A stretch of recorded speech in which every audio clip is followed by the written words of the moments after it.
J'enseigne la PNL donc pour les personnes qui cherchent à se transformer, à évoluer.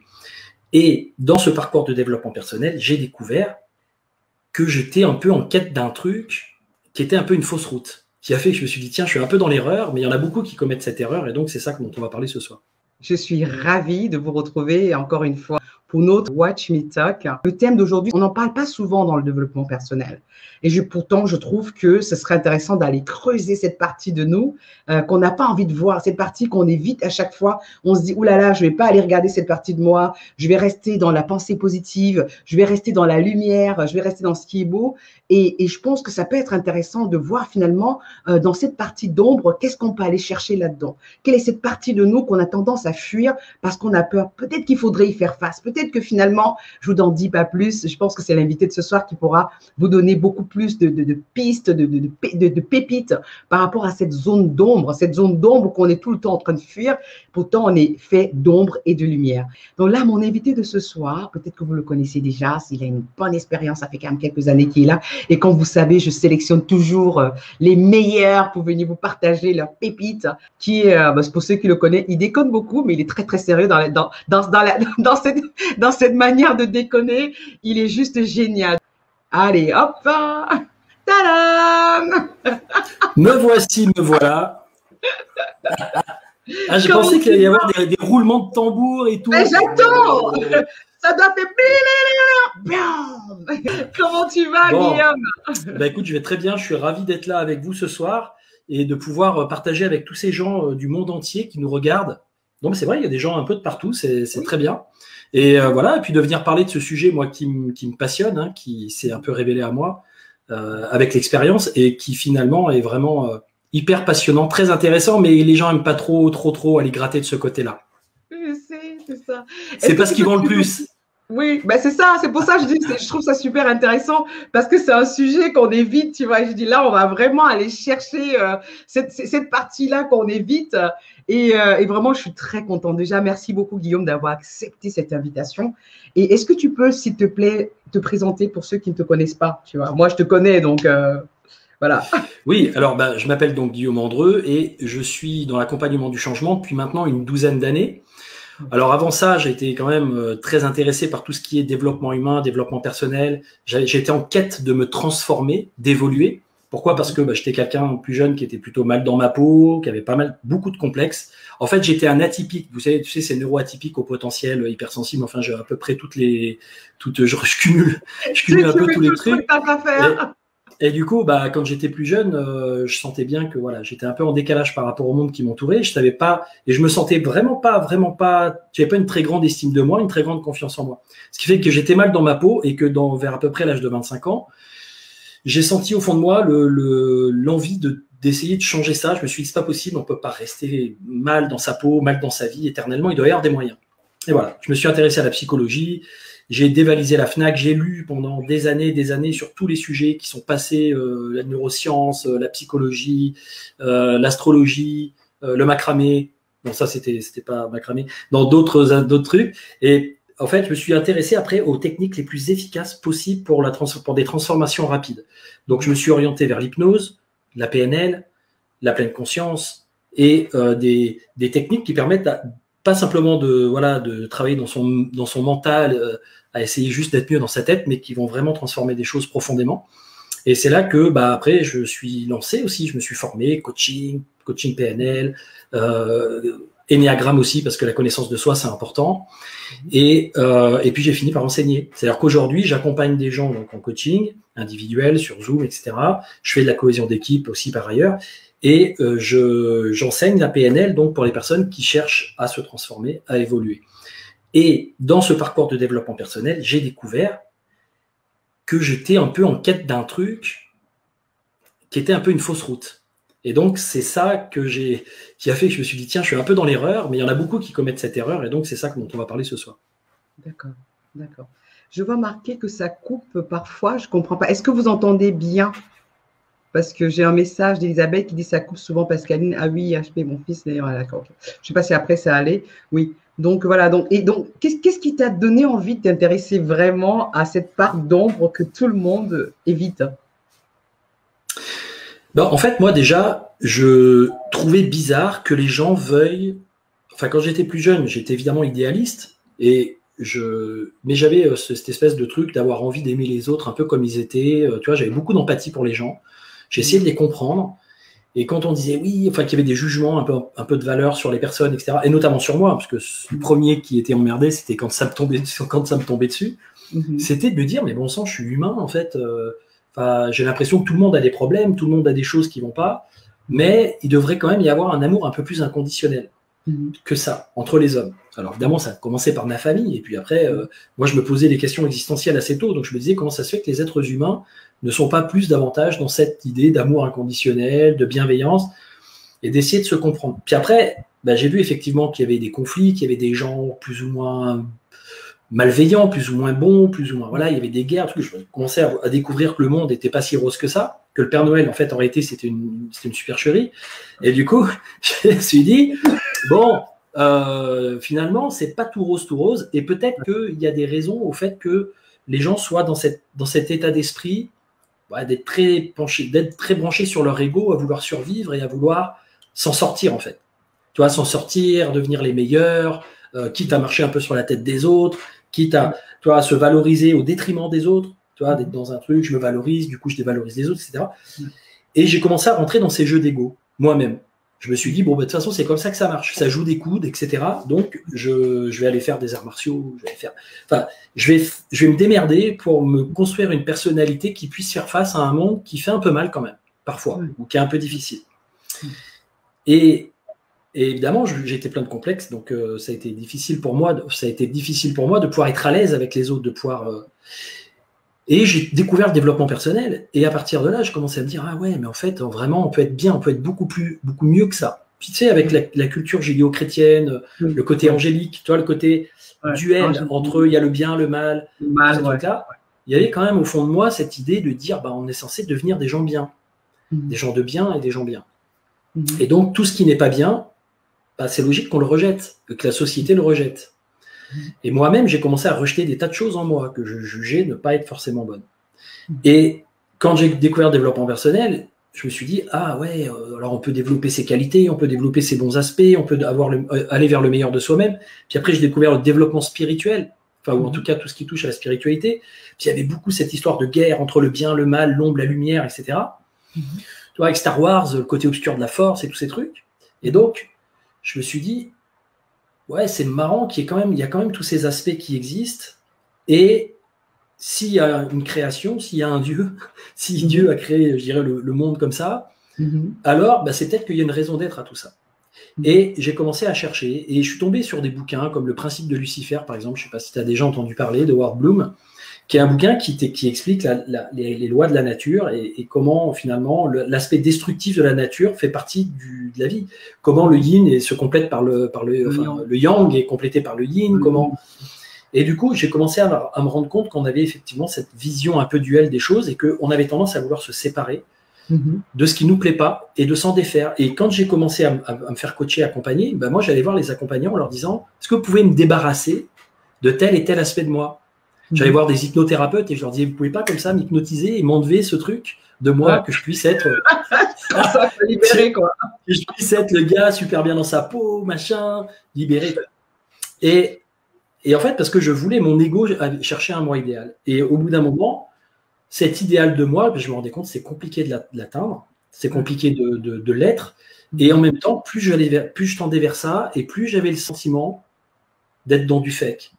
Tu vois, il y avait une part de moi plus authentique, plus profonde qui se disait, là, il y a quelque chose qui cloche, c'est pas normal en fait, tu devrais plus regarder et accepter ces côtés-là. Et puis j'ai découvert après Carl Gustav Jung, je l'avais déjà découvert avant, mais le travail de Carl Gustav Jung sur cette dynamique justement de l'intégration de l'ombre, et puis d'autres choses que j'ai entendues à droite à gauche, et là je me suis dit, bon, il y a quand même un truc qui est super, super, super important. C'est que les gens pensent que pour se développer, il faut développer ses belles facettes et se débarrasser des mauvaises, mais là où est l'erreur, c'est que si tu te débarrasses de tes facettes d'ombre, tu te désintègres. C'est-à-dire que tu te débarrasses de parties de toi. Et ces parties de toi, elles sont censées être des parties avec lesquelles tu es censé vivre, tu es censé les apprivoiser, elles ont des qualités, elles ont des forces, et tu es censé les aimer. Même si tu n'es pas forcément obligé de les laisser dominer ta vie et te dominer toi. Et en fait, on ne peut pas pleinement se réaliser, on ne peut pas devenir un individu complet si on renie en soi ces parts qu'on a du mal à aimer. Donc si tu veux, je pourrais t'en dire un petit peu plus par rapport à ça, mais c'est ce cheminement-là qui m'a amené à découvrir ce principe. Et qu'est-ce que tu mets derrière l'ombre? Des exemples. Tu vois, réintégrer cette partie d'ombre, ce serait quoi pour toi l'ombre?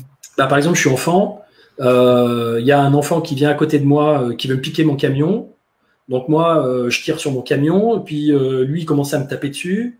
Et puis moi, je le tape aussi pour récupérer mon camion. Puis là, il y a un adulte qui arrive, qui me voit faire et qui me dit ah ben tu sais, c'est pas bien de taper les autres, et puis c'est pas bien de pas prêter ses jouets parce que c'est égoïste. Et là, je regarde la personne qui me regarde comme ça, et là je me dis ah bon, c'est pas bien, ah bon, ben ouais, mais enfin il m'a quand même pris mon jouet, tout ça, machin. Donc je ressens une frustration, il y a quelque chose qui s'est passé qui est pas normal, mais le fait est que j'ai envie d'être aimé par cette maîtresse ou par ce parent, et du coup, cette part égoïste, enfin cette part qui a été qualifiée, qui a été étiquetée comme égoïste par l'autre parce qu'elle m'a vu faire, ce comportement-là, je vais le juger mal, et je vais commencer à me dire ah bah il faut plus que je fasse ça, parce que sinon la maîtresse ne va plus m'aimer ou maman ne va plus m'aimer. Et peut-être cette part de combativité que je peux avoir pour pouvoir récupérer les choses qui sont dues ou peut-être tu vois, mettre de la justice dans une situation, moi je vais l'interpréter comme étant ah non, ça c'est pas bien à faire, il ne faut pas avoir ce comportement, donc je vais mal l'aimer, je vais mal la juger et je vais la mettre de côté. Alors ce qui se passe, c'est que je vais du coup ne plus vouloir montrer ça pour que les autres ne voient que les aspects qui sont chouettes chez moi. Mais ça, c'est sur l'égoïsme. Et puis après, c'est sur le fait, par exemple, je sais pas, imaginons je suis séducteur et puis les personnes disent ah mais toi t'es trop séducteur, etc. Donc je vais peut-être mettre mon côté séduction de côté. Imaginons, enfin plein de choses qui sont mis en lumière par les autres comme étant des mauvaises choses. Alors, imagine quand tu grandis dans des familles où il y a des règles, des codes, la religion, des choses comme ça, tous ces parts qui vont dans l'ombre en fait et que t'emprisonnes. Donc je t'explique le principe. Si cette part de moi qui a été jugée égoïste, qui est simplement peut-être en train de défendre son territoire, tu vois, tout simplement, naturellement, je la juge comme égoïste. Je vais donc émettre un jugement de valeur. C'est pas bien. C'est pas bon. Je vais perdre de l'estime de cette partie. Je vais me dire que les autres, s'ils me voient comme ça, vont pas avoir une bonne estime de moi. Ils vont pas m'aimer comme ça. Donc, je vais la condamner. Et je vais l'enfermer à l'intérieur de mon système inconscient, comme étant quelque chose que je ne veux plus être, que je ne veux plus que les autres voient. Je cache ça derrière mon masque. En fait, socialement parlant, je montre un personnage, un masque social, vis-à-vis, par exemple, de ma maîtresse ou vis-à-vis de mes parents, qui n'est pas égoïste. Parce que, c'est bien. Donc la fois d'après, quand le gars il vient, il veut me piquer mon camion, je suis à 2 doigts de lui mettre une tarte pour le récupérer. Mais là, je regarde autour de moi, je vois papa, je vois maman, puis je fais... Et je lui donne. Et là, ils font « Ah, t'es gentil, t'es bien, t'es gentil, t'es généreux. » Et là, d'un coup, ça devient une facette de lumière. Oh, c'est bien quand je donne. Donc, on me demande souvent de donner. Et puis, je me retrouve à donner tout le temps, à faire plaisir. Mais je ne suis pas forcément heureux de le faire. Mais je le fais parce que ça fait plaisir. Et donc, j'ai le masque de l'altruiste, j'ai le masque de l'aidant, j'ai le masque de celui qui est gentil, qui va donner. Et socialement, c'est bien. Sauf qu'en arrière-plan de mon masque se cachent des mauvais aspects. Des aspects que j'estime mauvais, des moches. Tu vois. Et du coup, au bout d'un moment, je ne veux plus les voir en moi parce que c'est pas bon. Donc, je les renie et je les oublie. Aux oubliettes de ma personnalité. Tu vois, vraiment, au fond du cachot. T'as tellement caché que c'est... Moi, je me dis, attends, depuis la primaire, j'ai donné mon camion chaque fois qu'on est venu me le prendre. Je suis quelqu'un de gentil, je suis quelqu'un de généreux, et d'une certaine façon, je me vante, ou en tout cas, je m'estime bien à cet égard-là. Et je vois des gens qui, eux, quand tu veux leur prendre leur camion, ils ne veulent pas te le donner, et puis ils te tapent dessus. Et là, je les juge. Je dis, oh, mais c'est pas bien ce qu'il fait, lui. Il est égoïste. Tu le juges. Attends, moi, je me suis cassé le cul à essayer de me débarrasser d'un truc. C'est super chiant. À chaque fois que les mecs venaient prendre le camion, j'avais qu'une envie, c'était de leur mettre une tarte. Et à chaque fois, je me Mais tu disais, disais rien. non, je suis gentil, je dis calme. Tu vois. Et du coup, maintenant, l'autre, il est en face de moi, il prend le camion, il s'en fout et il envoie tout le monde. J'ai dit, c'est pas bien d'être comme ça. Et du coup, je vois chez l'autre un aspect de moi que je ne vois plus, ou que je ne veux plus voir, et je lui reproche. Et ça m'énerve. Si ça m'énerve, si ça m'agace, si je suis allergique à cet aspect, ça veut dire que ça me rappelle, ça connecte à un aspect de moi qui ressemble à ça à l'intérieur, mais dont je ne ressens plus trop la présence, parce que je l'ai mis de côté. Mais du coup, je me sens divisé, je suis séparé, je suis dans le conflit intérieur. Parce qu'il y a plein de moments où je vais être en conflit avec ces personnes, où je vais être en conflit avec moi-même, au moment où j'aurai envie d'être un peu égoïste. En fait, je vais m'auto-juger durement en disant « Ah, j'aimerais bien pouvoir me faire plaisir avec un truc, j'aimerais bien pouvoir prendre du temps pour moi, j'aimerais bien pouvoir, je sais pas quoi. » Et là, tout de suite, il y a une part de moi jugeante qui va venir, qui va dire « Oh là là, non, mais attends, ça c'est pas bien, ça c'est comme le coup du camion, faut pas. Les gens ne vont plus t'aimer. » Oui. Tu vois, en face de toi, tu vas avoir des réprobations, des reproches. Et donc, je vais me séparer de certains aspects de moi, les jugeant négatifs. Et à partir de là, je vais me sentir dans des conflits internes entre ça, tu vois, on retrouve la psychanalyse, cette partie de moi instinctive, naturelle, spontanée, inconsciente, qui souhaite vivre des choses, réaliser des choses, faire des choses, et puis un espèce de surmoi, c'est-à-dire cette dimension un peu de règles et de normes qui dit ah non, il faut pas, c'est pas bien, tu sais. Tu vois, le petit truc là qui dit non, c'est pas bien, tu sais, il faut pas avoir envie de faire ça. Et du coup, le moi au milieu, qui je suis au milieu de tout ça, se retrouve un peu dans une forme de névrose, c'est-à-dire je galère en fait entre ce que je pense que je devrais être et ce que j'ai au fond de moi, que je n'arrive pas à accepter d'avoir au fond de moi. Ce côté animal, ce côté instinctif, ce côté des aspects qui sont devenus monstrueux. Hein, c'est un peu comme si je ne veux pas être un monstre. Okay. Oui. Donc, en fait, si je comprends bien, c'est que finalement, on a tous cette partie d'ombre et on n'en a même pas forcément conscience. Tu vois, parce que là, là, tu me prends un exemple vraiment des parents qui veulent qu'on soit toujours bien. On dit merci, on demande pardon, on est des exemples. Voilà, on doit supporter certaines choses. Donc, finalement, cette partie, c'est une partie qui, finalement, on met dans l'ombre et ça nous joue des tours plus tard. Ça nous rattrape à un moment donné, qu'on le veuille ou pas. Alors, ça nous rattrape. Et les personnes qui arrivent à vivre la vie, enfin, tu vois, là, tu me prends un truc, j'imagine vraiment, tu vas être en train de juger l'autre parce qu'il ose des choses que tu ne peux pas oser parce qu'on t'a appris pendant toute ta vie que tu ne peux pas te permettre. C'est ça. C'est fou. C'est ça, exactement. Donc ça va dans les deux sens. Ça va aussi dans le sens de quand tu admires quelque chose chez quelqu'un et que tu l'apprécies, c'est aussi parfois une facette que tu as en toi et dont tu n'es pas conscient. D'accord ?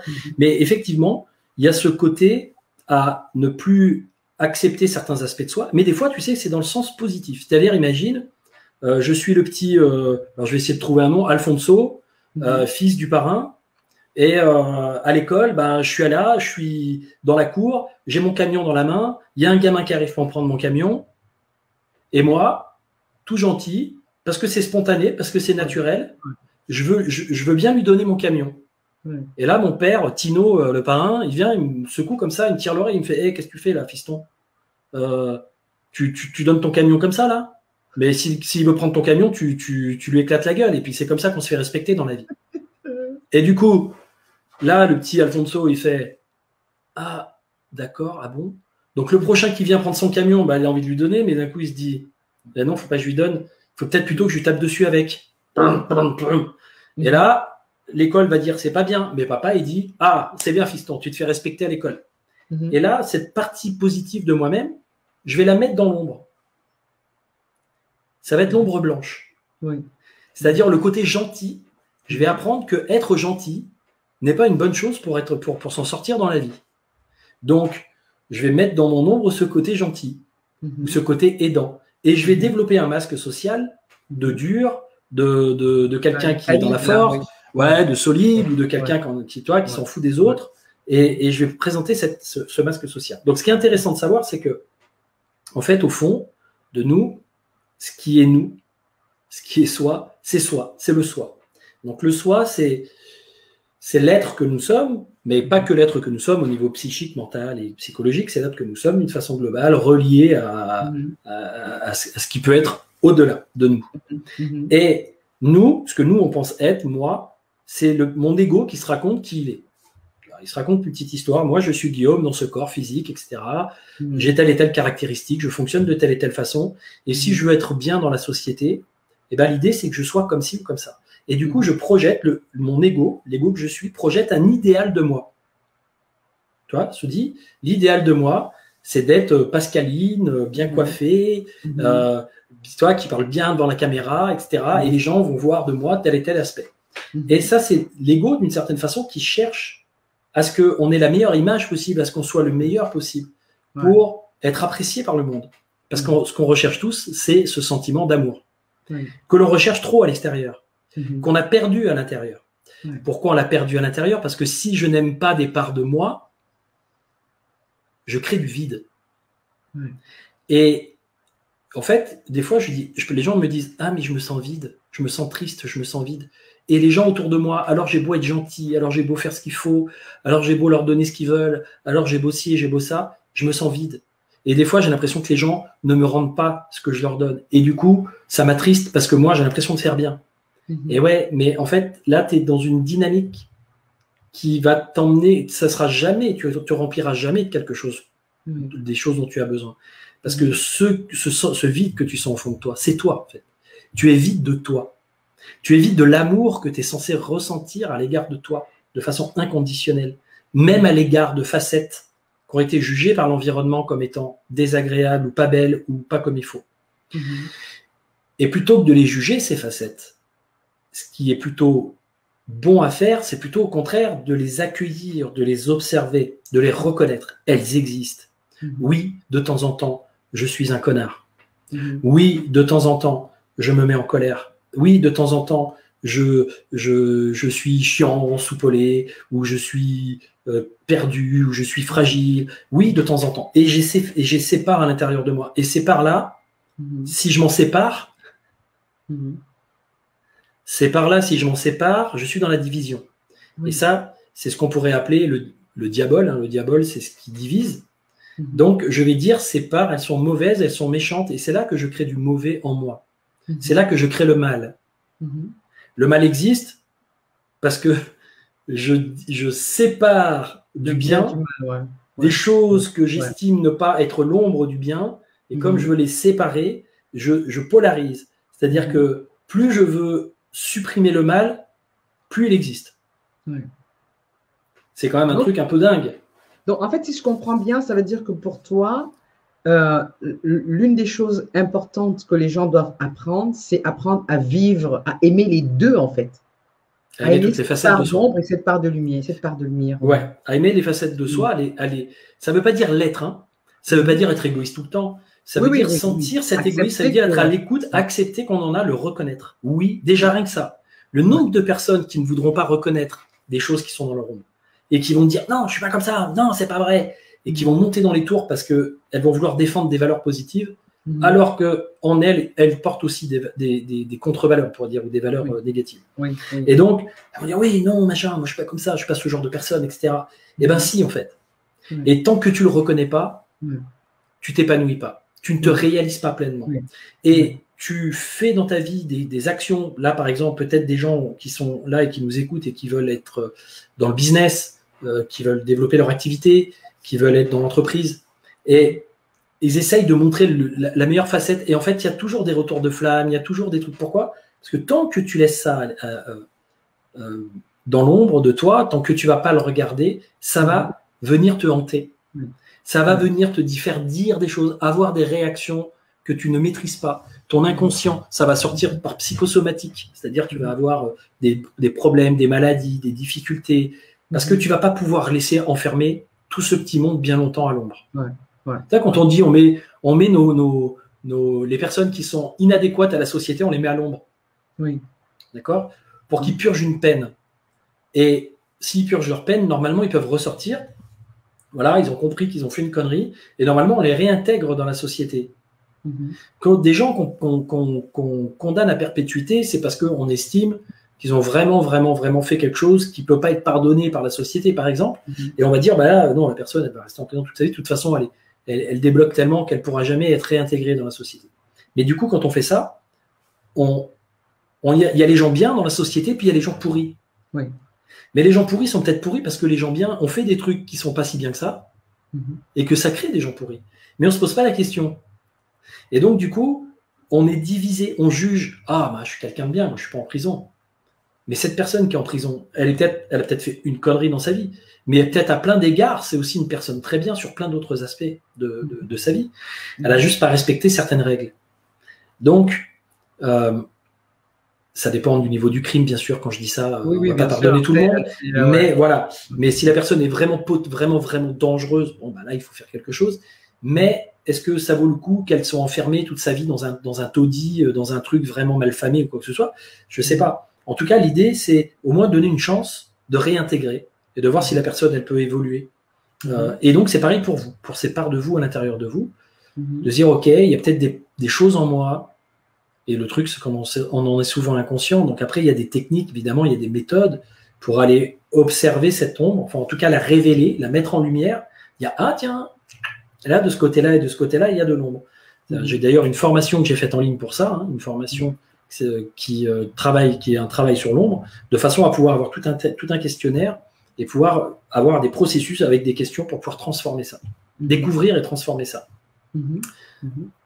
Sur le plan pro, si les personnes cherchent à développer une activité en mettant qu'une superbe vitrine en place et en essayant de nier toutes les difficultés qu'elles peuvent avoir, toutes les choses qu'elles ne souhaitent pas que le monde voit parce que sinon ça risque d'être rejeté, pourrait dire qu'elles cachent un peu leur naturel. Tu vois, tu caches le naturel et tu joues au galop. Voilà. Et alors qu'en fait, en arrière-boutique, il y a du, tu vois, ils ont une belle vitrine, mais en fait, en arrière-boutique, il y a des rats, ça sent un peu la merde. Bah, en fait, ça va se sentir. C'est-à-dire que quand même le mec, il voit la belle vitrine, il va commencer à ouvrir la porte, il va sentir un petit Roland qui vient du fond de la boutique, et il va faire, ça paraît chouette. La personne, elle paraît souriante, elle paraît agréable, elle paraît performante, elle dit d'elle qu'elle est comme ci, elle dit d'elle qu'elle est comme ça. Et pour autant, je sais pas, je pressens quelque chose qui est pas congruent. Ouais. Il y a quelque chose qui est pas clean, il y a quelque chose qui est pas net. Et en fait, cette personne, elle vibre, elle dégage une odeur qui est pas très agréable. Pourquoi? C'est parce qu'elle laisse pourrir quelque chose à l'intérieur d'elle. Elle laisse pourrir des facettes d'elle-même qu'elle ne veut plus voir. Et ça se sent, ça vibre. Et du coup, c'est des personnes qui vont dire, ou qui vont juger les autres, qui vont dire, mais moi je suis parfait, moi je suis super, et qui vont parfois pas arriver à développer le business comme ils veulent, ou en tout cas à être appréciées, à être reconnues, parce qu'elles sont pas elles-mêmes. Elles sont pas complètement elles-mêmes. Et il y a des choses qu'elles n'arrivent pas à accepter, qu'elles n'arrivent pas à mettre en lumière, parce que c'est difficile pour elles de les reconnaître et de les assumer surtout. L'idée, c'est de s'assumer aussi avec ces parties de soi. Moi, j'ai fait ça depuis le début. Alors, je sais que ce sujet-là, c'est un sujet qui est très peu abordé, mais comme on commence, toi, par exemple, là, nous, on l'aborde ensemble ce soir, je commence à l'aborder à droite à gauche, il va y avoir des tas de gens qui vont s'emparer de ce sujet. Mais le truc, c'est que c'est bien de pouvoir s'emparer d'un sujet, mais c'est bien de l'avoir d'abord travaillé et de l'avoir intégré. Moi, j'ai commencé à en parler après avoir passé un paquet de temps dans un paquet de séances avec un paquet de trucs différents et je me suis vraiment retrouvé confronté. J'ai compris le principe et d'ailleurs, je l'ai reconnu dans la littérature, enfin, je m'y suis intéressé après que j'ai eu affaire moi-même à des choses en moi et que je me suis dit, waouh, mon gars, là, tu as affaire à des choses qui sont terribles. Le fameux dragon noir dont on parle. Mais l'idée, c'est que quand j'ai eu affaire à ça, j'ai dit non, en fait, Guillaume, il faut que tu arrêtes de te raconter des histoires sur qui tu es et que tu te regardes en face. Et en toi, il y a aussi ça, il y a aussi ça, il y a aussi ça, il y a aussi ça.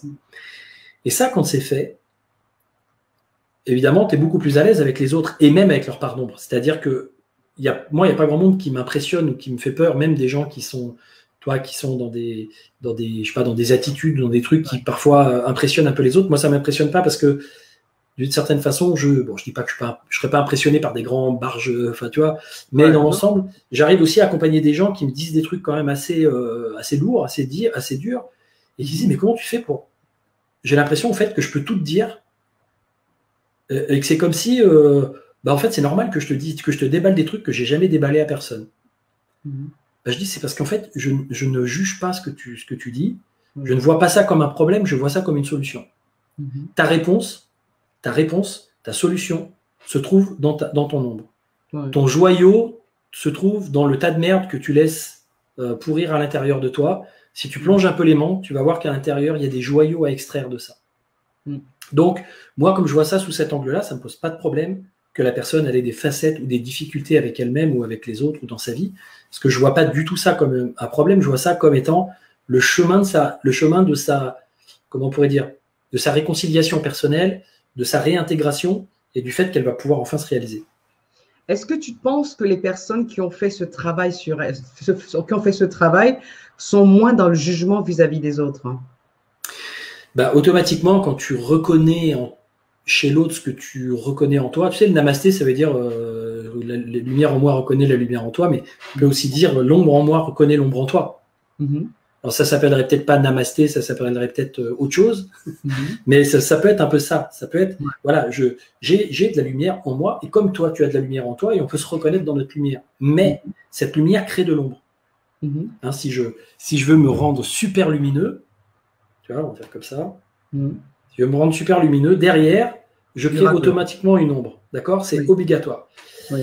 Donc, à vouloir à tout prix être super lumineux, et être super beau, être super bien et parfait, etc. On crée quelque chose qui nous revient dans laquelle on finit par payer le prix. Et parfois, ça sort de façon très inconsciente. Tu connais des personnalités qui ont évolué dans le milieu du développement personnel, qui ont évolué, qui ont eu de la reconnaissance, que tout le monde adore, qui ont été limite adulés.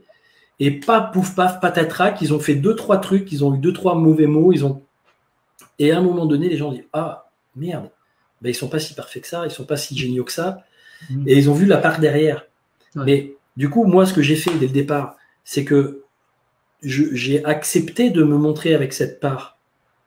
Donc, je le dis dans tout ce que je fais en ligne ou quoi que ce soit, je parle de moi, je reconnais, j'assume que j'ai des côtés pourris, que des côtés de travers, que je suis pas toujours parfait, que je suis pas le meilleur des entrepreneurs, que je suis pas, enfin, tu vois. Et du coup, je reconnais ça, je suis à l'aise avec ça. Et d'ailleurs, il y a des gens qui me disent « Ah, mais Guillaume, tu te vends pas, c'est pas vendeur ce que tu dis. » Je dis non, c'est pas vendeur, mais c'est moi. Et je suis pas un produit à vendre, je suis moi. Et moi, j'accompagne des gens pour qu'ils soient eux.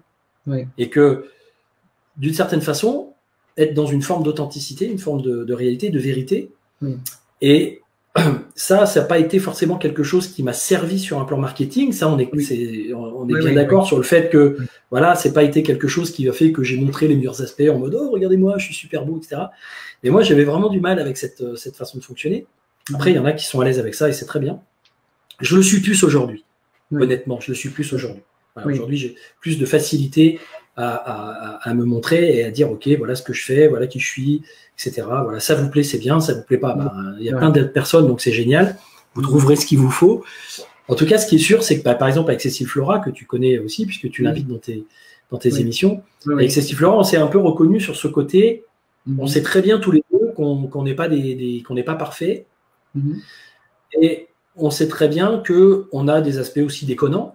C'est pour ça d'ailleurs qu'on a fait les grosses têtes du déconnement personnel. Et que moi, ces aspects déconnants, j'ai essayé un peu de les lisser pendant un temps. Je les montrais de temps en temps parce que je ne pouvais pas m'en empêcher. Même si mon ami Polo me disait « Mais Guillaume, qu'est-ce que tu fous ?» Et il me disait « Qu'est-ce que tu fous? Pourquoi tu… » c'est pas… Et je disais « Écoute, c'est plus fort que moi. Je ne peux pas faire semblant d'être quelqu'un d'autre. Je suis moi. » Puis c'est tout. Et du coup, ce côté naturel, aujourd'hui, on l'exprime. Je l'exprime dans mon activité, je l'exprime. Et je commence même à le mettre en image, c'est-à-dire qu'il y a plein de gens qui me disaient avant, quand tu es en formation, tu es très naturel, tu es très spontané, tu rigoles, tu es très abordable, tu racontes même des trucs sur toi qui sont touchants parce que c'est des trucs qu'on se reconnaît en fait, et parce qu'on est tous humains, on est tous pareils. Et je dis, bah oui, c'est normal. Ils disent, ah ouais, mais c'est pas l'impression que tu donnes sur les réseaux. Enfin, tu vois, il y a… quand on te voit, on a peut-être l'impression que tu es un peu impressionnant, tu fais un peu peur, où tu parais genre le mec super, parce qu'en plus j'ai une image où je suis comme ça en photo, donc ça fait un peu le mec qui prie, alors qu'en fait c'était un truc genre je suis un petit peu réflexif, tu vois, et en fait et donc du coup ce qui est intéressant, c'est que là aujourd'hui je me dis ok, non, je suis comme je suis, et je le montre aussi en vidéo.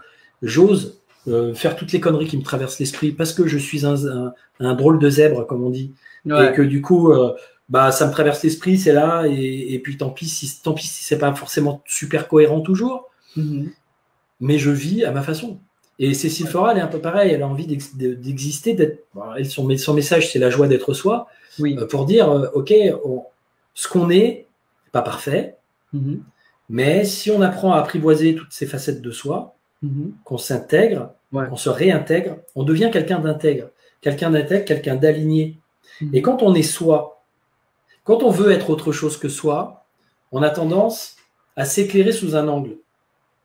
Regarde bien ce que je vais t'expliquer. Quand tu es aligné et que tu es toi-même, tu peux imaginer que c'est comme si tu avais une lumière qui t'éclaire, on pourrait dire au-dessus de toi. Tu es aligné, d'accord ? Quand tu regardes, quand tu es aligné, tu vois pas d'ombre. Alors tu as quand même de l'ombre sous les pieds, tu vois, bon, bref, mais tu vois pas vraiment d'ombre. Par contre, si j'essaye, si ma personnalité cherche à ce que je m'éclaire sous un autre angle, c'est-à-dire que je me désaligne et j'essaye de montrer un aspect de moi comme ci ou comme ça pour plaire aux autres, pour m'adapter à un business, pour être, je sais pas, pour être pris par des gens. Alors j'ai des valeurs, mais je les oublie un peu sur le coup, tu vois, parce qu'il y a du business à faire, parce que si, parce que ça, parce qu'il y a une promotion à avoir au travail, parce que j'ai pas envie qu'ils se fâchent, alors machin. Et du coup, là, c'est comme si je m'éclairais sous un autre angle. Et si je m'éclaire sous un autre angle, je crée une ombre immédiatement. D'accord ? Et donc, du coup, quand je me désaligne, quand je suis plus centré, quand je suis plus aligné, je suis plus en train simplement d'être dans ma lumière de façon simple et naturelle, et je crée quelque chose qui crée une distorsion au niveau de ma façon de fonctionner, et puis au niveau du regard des autres aussi, qui vont voir en moi que c'est pas normal, c'est pas vraiment moi. Et bon, entre faux self, comme on appelle ça, entre faux soi, false self, le mec, j'ai pas parlé anglais, donc j'y arrive pas. Mais bon, ça va. Du coup, des fois, on se leurre nous-mêmes, on s'illusionne. Et on s'illusionne beaucoup avec des histoires de selfies, de trucs sur Internet où on raconte qu'on a cette vie-là, qu'on est entrepreneur, qu'on réussit nos business, qu'il n'y a jamais de problème, que c'est genre, oui, ça a l'air d'aller pour lui. Bah, c'est ce qui montre que ça va pour lui, mais va dans sa vie, mets-toi dans ses baskets, dans son slip, et puis tu vas te rendre compte, va vivre avec sa femme surtout. Non, je plaisante. Non, mais tu vois, non, mais si tu étais vraiment dans la peau de l'autre, tu te rendrais peut-être compte que c'est pas si rose que ça. Et puis qu'il y a peut-être aussi des aspects qui sont cachés. Hein. Il y a beaucoup de gens qui sont tordus et qui pourtant paraissent, de vue de l'extérieur, paraissent super. Mais ils veulent tellement être super. Ils repoussent tellement dans l'ombre des aspects, tu vois, des aspects instinctifs qui se disent ça, c'est faut pas que les gens le voient. Qu'en fait, c'est un peu double face, quoi. Quand ils se mettent à sortir le monstre, ça fait mal. Tu vois, on pourrait dire ça de certaines personnalités, effectivement, qui donnent l'impression d'être super, que tout le monde adore, et qui, en fait, compte, dans l'intimité ou dans certains autres moments, sont terribles, en fait, sont monstrueux. On se rend compte. Mais écoute, je vais commencer à mettre un peu ce que les gens pensent. N'hésitez pas à mettre en commentaire ce que vous avez à dire. J'essaie de relire un peu vos commentaires, vos messages, vos questions. Ça permet de donner à Guillaume le temps d'y répondre. Donc, on a un message qui dit « Coucou Guillaume, moi personnellement, quand j'écoute tes interviews, je pourrais dire ce que c'est que de se sentir bien ou même avoir une authenticité de soi, c'est de relire le retour que ton entourage te renvoie de toi. » Donc, le feedback, la notion du feedback qui joue énormément. Donc, après, j'avais quoi d'autre? Il y avait une question qui était intéressante aussi, d'Elisabeth qui dit « Est-ce que le masque que tu présentes sont les masques que ceux de Lise Bourbeau dans les 5 blessures ?» Tu sais, tout à l'heure, quand tu parlais des différents masques, est-ce que c'est les mêmes? Alors là, les masques de Lise Bourbeau, c'est l'idée de dire qu'effectivement, quand tu as une blessure profonde, une blessure de l'être, une blessure de l'âme, tu vas montrer aux gens une certaine attitude, un certain comportement Par exemple, celui qui est blessé de trahison va montrer le masque du contrôlant. Et il va mettre du contrôle sur les choses et sur les gens pour pas qu'on reconnaisse qu'il est trahi et pour pas se retrouver dans des situations où il y a des manques de loyauté, où il va ressentir sa blessure de trahison, par exemple. Donc ça peut faire partie de ces masques. En fait, la persona, c'est dans les théâtres antiques, là, enfin pas antiques, de Rome, là, qu'on appelle ça la commedia dell'arte, etc., exprimer des particularités, c'est un peu des caricatures de personnes, hein, de traits de caractère, etc.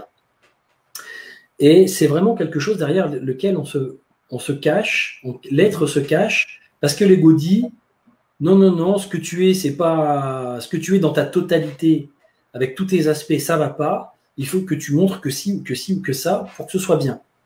Donc ça tout à fait en plus aléatoire. Ça dépend vraiment de l'environnement. C'est relatif. Ouais. Parce que comme je te disais tout à l'heure, il y a une mère très, très gentille selon son type de personnalité. Allez, on va faire un peu d'énéagramme. Si elle est dans un type 9, qu'elle veut pas le conflit, elle va voir son enfant qui veut pas donner son camion, elle va lui dire ah non, c'est pas bien, tu donnes ton camion, machin. Alors qu'un autre parent qui va être peut-être plutôt type 8, en mode faut que tu te fasses respecter, que tu montes ta force, va lui dire vas-y, défonce-lui la gueule et tu me raconteras ce soir à la sortie. Et puis si la maîtresse elle t'engueule, c'est moi qui irai lui dire 2 mots. Et du coup, toi, tu vas pas créer du tout le même aspect de toi-même pour faire face au monde de la même façon. Et donc, le masque, c'est le personnage, c'est la personnalité, d'accord? C'est la personnalité. Donc, ce qu'on construit, les attitudes, les comportements, la façon de parler qu'on construit et qui cache en arrière-plan, bah, finalement, qui met une partie de nous dans l'ombre. Hein, si je prends un masque et que je le mets devant moi, ce que je suis derrière, réellement, bah, c'est masqué par une partie de l'ombre du masque. Et c'est caché. Et c'est pas moi dans ma totalité. Et être soi dans sa totalité, ça revient quand même à une dimension spirituelle. Quand je dis ça, Carl Gustav Jung, qui était psychanalyste, enfin en tout cas, qui a été dans la lignée de la psychanalyse et qui a fait de la psychoanalyse, lui a étudié l'ensemble des religions, l'ensemble des cultures, pour aller chercher ce qu'il y avait de commun dans la psyché humaine.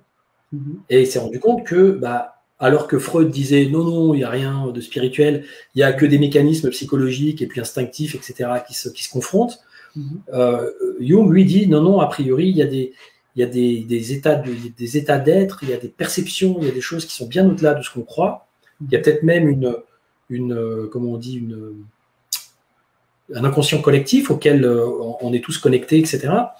Et si on veut s'individuer, si on veut devenir un individu complet, sain, enfin en tout cas intègre, etc., dans toutes ces capacités, eh ben, on est censé travailler effectivement sur toutes ces dimensions de nous-mêmes et les réintégrer pour être un être qui s'aime,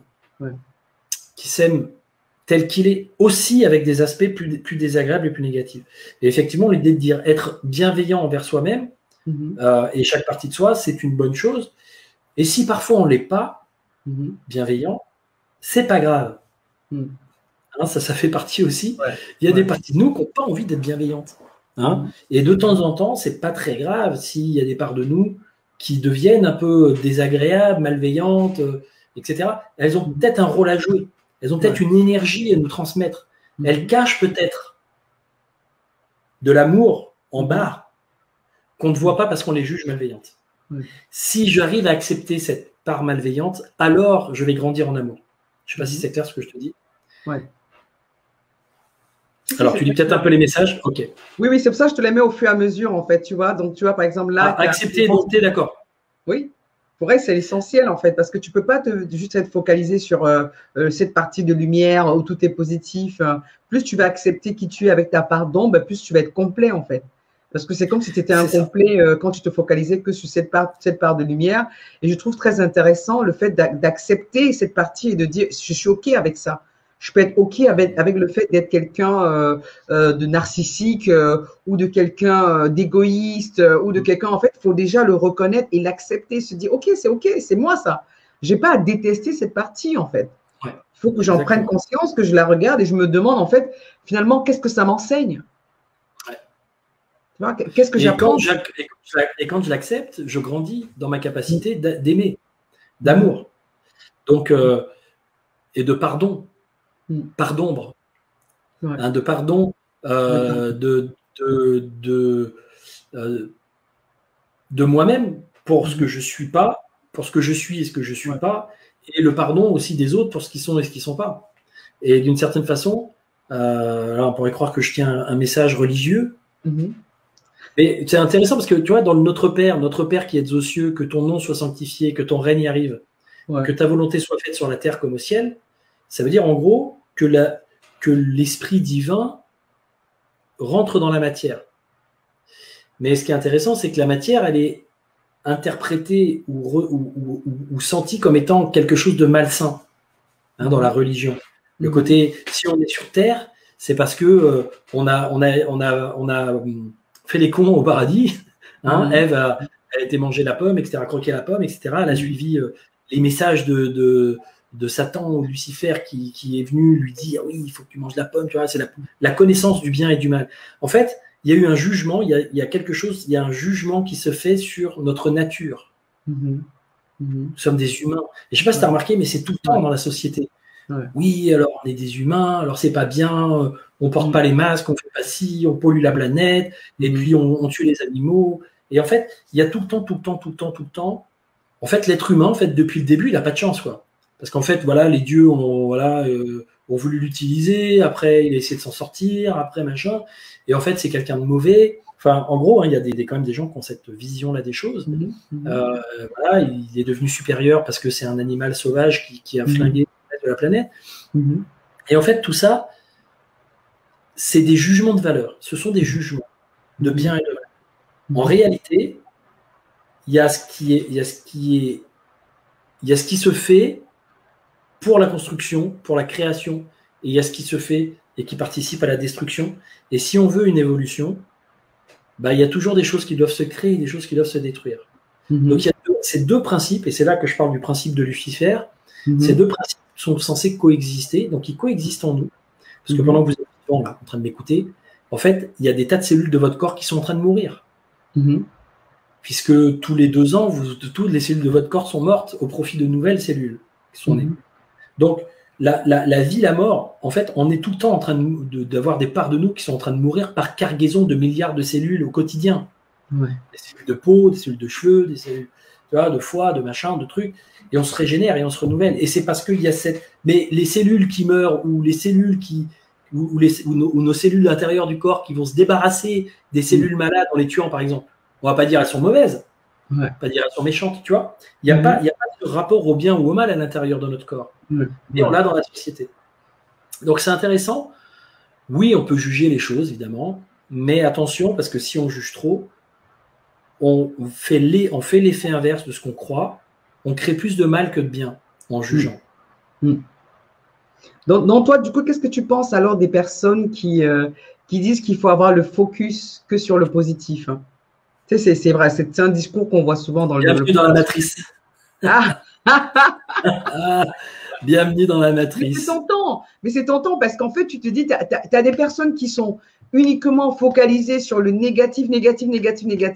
Ben, de l'autre côté, tu as des personnes qui sont focalisées que sur le positif. Ben, à un moment donné, qu'est-ce qu'il faut faire? Parce que si tu regardes que ta part d'ombre, ben, c'est aussi un risque parce que tu es tellement dans oui, ben, je sais que je suis comme ça et c'est OK, je sais que je suis comme ça, c'est OK. Ben, tu as d'autres personnes qui disent voilà, le développement personnel, c'est une occasion pour des personnes de se libérer de leur côté égoïste, de se dire je pense à moi d'abord avant de penser aux autres.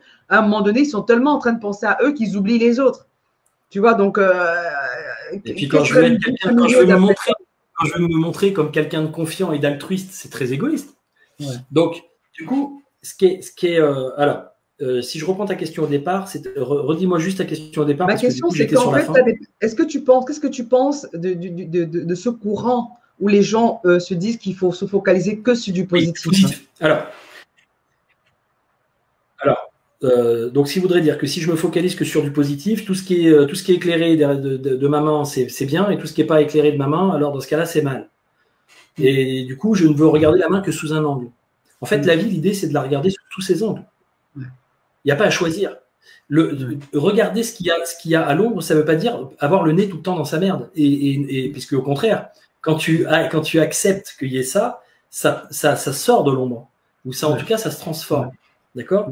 Donc, l'idée, c'est que tu réaccueilles des choses et tu t'es pas tout le temps en train d'être mal, en fait, et de pas être bien. Au contraire, ta personnalité, ton être, enfin, qui tu es, ça s'apaise, ça se détend, c'est plus toi, tu te sens plus confiant, tu te sens plus complet, tu sais que tu as des choses qui arrivent comme ça. Avant, tu les rejetais, maintenant, tu fais non, ok, c'est là, c'est bon, ok, mais ça passe, tu vois. Et le côté positif, c'est de regarder ce qui va bien. Quand on parle de quelque chose de positif, c'est quelque chose qui est là, que je peux voir. Négatif, c'est quelque chose qui manque à une situation. Quelque chose, c'est de la perte. Il y a de la perte, il y a du manque. Bah, des fois, le fait de regarder ce qui ne va pas, pour certains, ça va être un moteur pour essayer de créer quelque chose qui va. Toi, par exemple, aujourd'hui, dans ton métier, si tu m'expliques les motivations de pourquoi tu fais ce que tu fais, tu vas me dire que tu as envie d'aider les gens à aller mieux. Ça sous-entend que tu perçois qu'il y a des gens qui ne vont pas bien. Donc, même si tu ne le dis pas dans ton message, c'est un sous-entendu, ou en tout cas, c'est une présupposition. Tu estimes qu'il y a des gens qui ne vont pas bien, donc tu fais un métier pour aider les gens à aller mieux. Et donc, tu regardes du côté du négatif pour te demander comment tu peux transformer ça en positif. Excellent. Donc, les deux sont utiles. Et les gens qui se sentent bien, qui sentent des gens bien, ils se sentent des gens bien parce qu'il y en a d'autres, c'est des enculés. Bip. Et non, mais c'est facile, tu vois, en fait, c'est facile de se sentir quelqu'un de bien quand tu passes ton temps à juger les autres comme étant pourris. Toi, de regarder les autres, tu vois, oui, il a fait ça, lui, il a fait ça, lui, il est jaloux, lui, il est con, lui, il est ci, lui, il est ça. On a tous tendance à le faire. Et du coup, à la fin, se dire, ah, bah, je me sens bien à faire cette conversation parce que du coup, j'ai tellement trouvé les gens cons autour de moi que d'un coup, je me sens intelligent.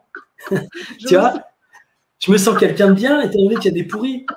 Je veux dire, tu peux demain,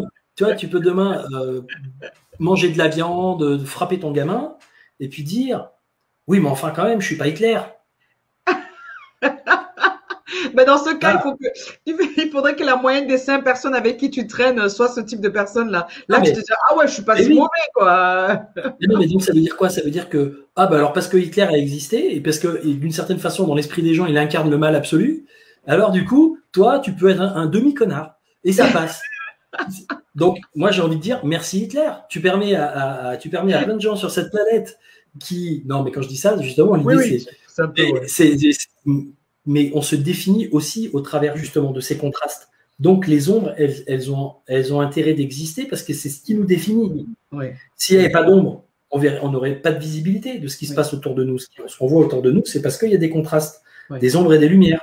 Si j'enlève l'ombre de l'étagère derrière, là, bah, je vois plus rien, je vois plus qu'il y a l'étagère. Donc du coup, on existe, on prend notre forme aussi parce qu'il y a cette ombre qui nous structure et les contrastes en nous qui nous définissent. Donc, l'idée, c'est pas d'être dans une idée manichéenne.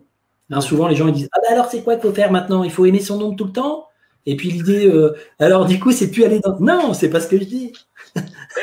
Parce que c'est vrai que justement, on peut le tourner autrement. Il faut tout le temps aller dans cette ombre-là, chercher cette part de nous qu'on a toujours voulu cacher pendant tout ce temps. Ouais, mais non. Et puis, il n'y a pas un travail à faire du genre du jour au lendemain. Enfin, si tu veux travailler un peu sur cet aspect-là, tu peux faire un cheminement dessus et travailler. C'est pour ça que j'ai créé un produit en ligne là-dessus. C'est pour dire, oui, tu peux aller te poser des questions et oui, tu peux faire un travail. Il y a pas mal de choses à faire pour sentir que tu commences à te mettre en accord. Mais l'idée, c'est pas commencer à te dire du jour au lendemain, bon, ça y est, maintenant, je vais me débarrasser de mon ombre.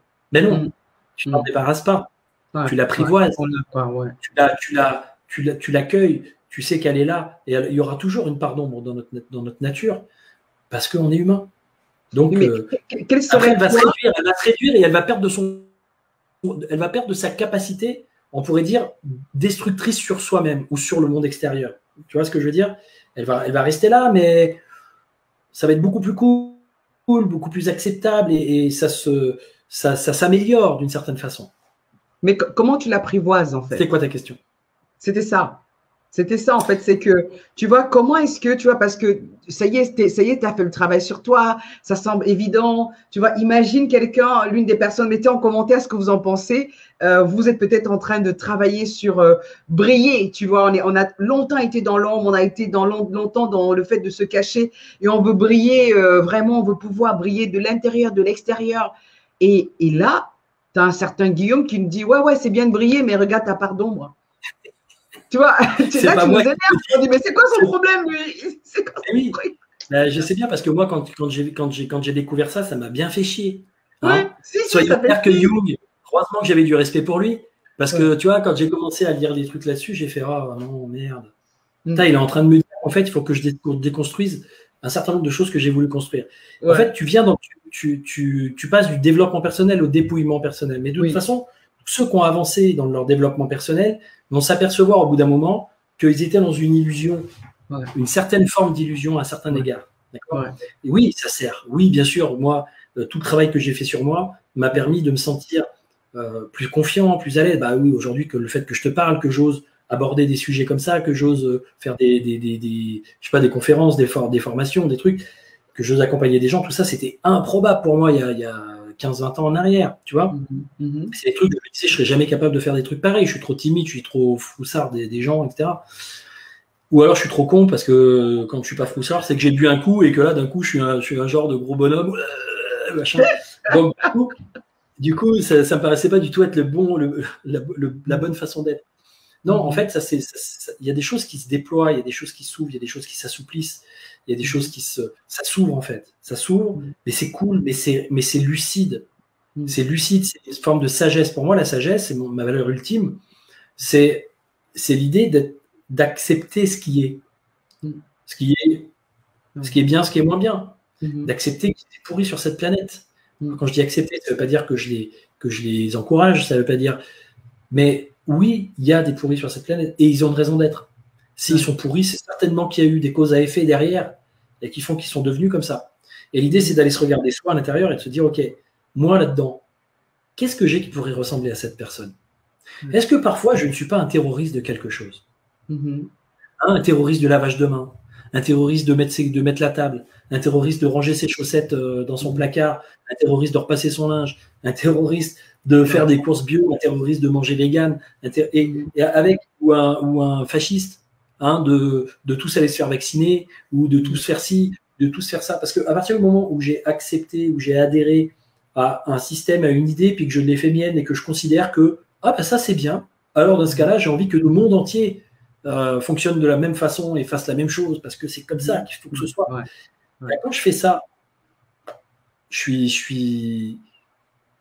on pourrait dire que d'une certaine façon, je perds ma sagesse du moment, je perds la capacité d'ouverture, la capacité d'accueillir les choses telles qu'elles sont, et en même temps, ça existe. Les extrémités, les extrêmes, tu vois. Il y a des polarités, ça existe. Bah, même Bouddha, qui est passé par l'ascétisme, c'est-à-dire voilà, je suis un prince, j'ai tout, il y a des gens qui souffrent, j'ai envie de comprendre ce que c'est que la souffrance, je me barre du château, je vais méditer sous des arbres, bon, et puis je te la fais en mode simple, hein. Et puis bon, je fais tous les trucs, les pratiques les plus dingues, comme me nourrir de prana, l'ascétisme, le machin, le truc, puis je me rends compte que je suis pas heureux en fait. Je suis pas plus heureux, je suis pas, voilà, et la souffrance, j'ai toujours pas compris le truc, et voilà, et voilà. Et donc, qu'est-ce qu'il dit? À un moment donné, il revient à la voie du milieu. Là, il se rhabille, il se barre, il va bien bouffer, tu vois, il va se faire plaisir avec ses potes. Ouais, et puis il revient.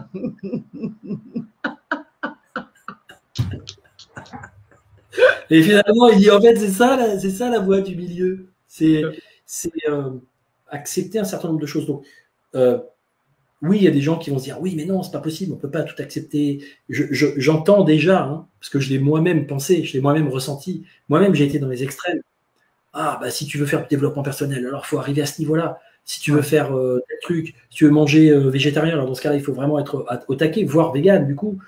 Si tu veux. Et en fait, mon esprit, enfin, j'ai été là-dedans. Puis au bout d'un moment, je revenais, je me disais, mais pourquoi ça, en fait? Pourquoi ça et pourquoi pas l'autre?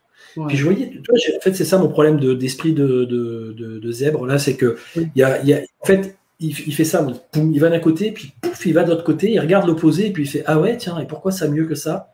Puis d'un coup, Ouais, tu vois, je fais des espèces de collapse intérieur. C'est-à-dire, je collapse des idées en disant, mais non. Et en fait, ça me met en paix. Alors, des fois, c'est un peu chiant pour des gens parce qu'ils me disent, notamment une personne que je connais bien, que tu connais aussi, qui me dit des fois, mais Guillaume, t'as pas un avis là-dessus quand même? C'est pas un truc qui t'énerve ou quoi que ce soit? Et je lui dis, bah écoute, en fait, non. Enfin, je vois, je comprends ça, je comprends pourquoi cette personne est là-dedans, je comprends pourquoi elle est là-dedans, je comprends pourquoi il pense comme ça, je comprends pourquoi lui, je comprends les gens d'extrême droite, je comprends les gens d'extrême gauche. Ça veut pas dire que je suis pour les gens d'extrême droite ou d'extrême gauche. J'écoute des fois des gens ou des chaînes de télé d'extrême droite parce qu'ils invitent des gens et j'écoute leur discours. Et mais des fois, j'écoute aussi ceux d'extrême gauche, je dis ah ouais, d'accord. Puis j'écoute ceux qui sont au centre et je dis ah ouais, bon. Et en fait, j'écoute tout le monde. Ouais. Et t'es bien obligé d'avoir un avis, un parti. Ouais, non, tu dois... non. Ben non, parce que pour l'instant, moi, j'ai pas encore trouvé Enfin, je suis pas, voilà, j'ai pas la science infuse et j'ai pas encore trouvé la façon d'exister. J'existe, j'ai ma façon d'exister. Je donne un sens à ma vie.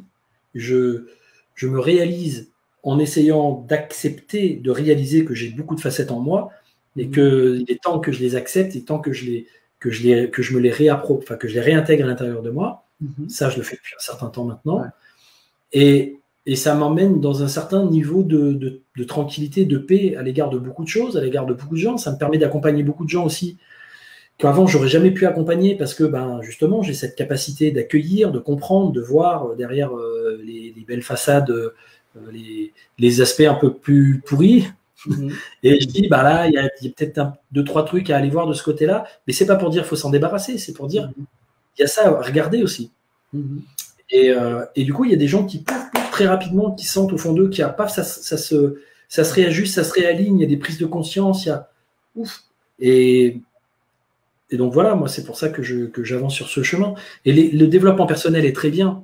Oui. Il y a l'ego, la personnalité a besoin à un moment donné de se sentir.